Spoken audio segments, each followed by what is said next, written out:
Laporan Praktikum Botani Umum, Morfologi dan Anatomi Daun. Nama M. Hijrah Al-Ghani, NIM 2502031. Dosen pengampu Salmiati, MPD, PhD. Prodi Agroteknologi, Institut Teknologi Perkebunan Pelalawan Indonesia. Latar belakang. Daun merupakan organ utama tumbuhan yang berfungsi penting dalam proses fotosintesis, transpirasi, dan respirasi. Secara morfologi, daun terdiri atas helaian, tangkai, dan kupih daun yang bervariasi bentuknya sesuai adaptasi terhadap lingkungan. Sementara secara anatomi, daun tersusun atas jaringan epidermis, mesofil, dan berkas pengangkut yang bekerja sama untuk menunjang fungsi fisiologis tumbuhan. Perbedaan struktur morfologi dan anatomi pada daun menunjukkan kemampuan tumbuhan beradaptasi terhadap kondisi lingkungan seperti cahaya, air, dan suhu. Tujuan praktikum: mengetahui dan memahami struktur morfologi daun, meliputi bentuk, tepi ujung pangkal, petualangan, dan susunan daun pada batang atau filotaksis. Membedakan berbagai macam bentuk dan tipe daun berdasarkan ciri-ciri morfologinya. Mengamati dan mengidentifikasi struktur anatomi daun melalui pengamatan penampang melintang dan memujut daun menggunakan mikroskop. Mengetahui perbedaan anatomi antara daun monokotil dan dikotil, khususnya pada jaringan epidermis, mesofil, dan berkas pengangkut. Alat dan bahan: 1. Mikroskop cahaya, kaca objek dan kaca penutup, pipet tetes, tisu, pensil dan buku gambar, pinset dan jarum, preparat, pisau cutter. Dan bahannya di sini ada daun dikotil, daun monokotil, aquades, dan larutan safranin. Cara kerjanya: pertama-tama potonglah daun monokotil dan dikotil setipis mungkin. Lalu tetesi dengan aquades dan tetesi juga dengan larutan safranin dan diamkan selama 2 menit. Lalu teteskan dengan aquades dan setelah itu tutup dengan kaca penutup objek.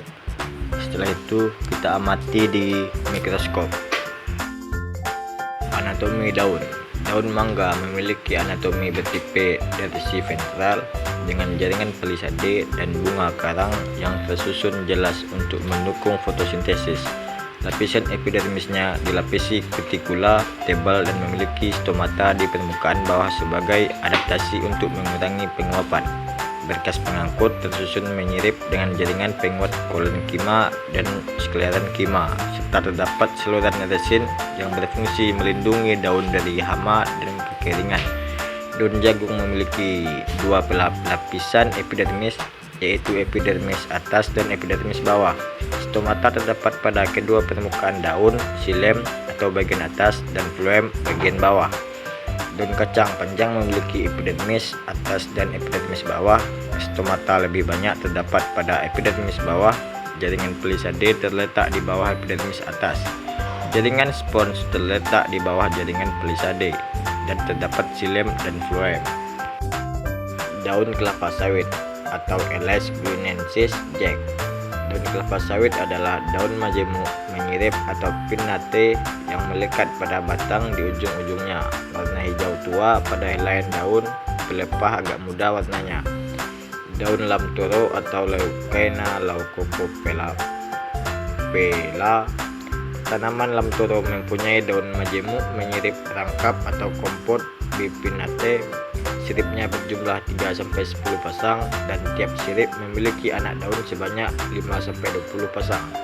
Anak daun berbentuk lancet atau lancet dengan ujung runcing dan pangkal miring. Permukaannya berambut halus dan pipi anak daun berjumlah halus. Daun mangga atau Mangifera indica. Daun mangga merupakan daun tunggal atau simple leaf dan biasanya berselang-seling pada batang.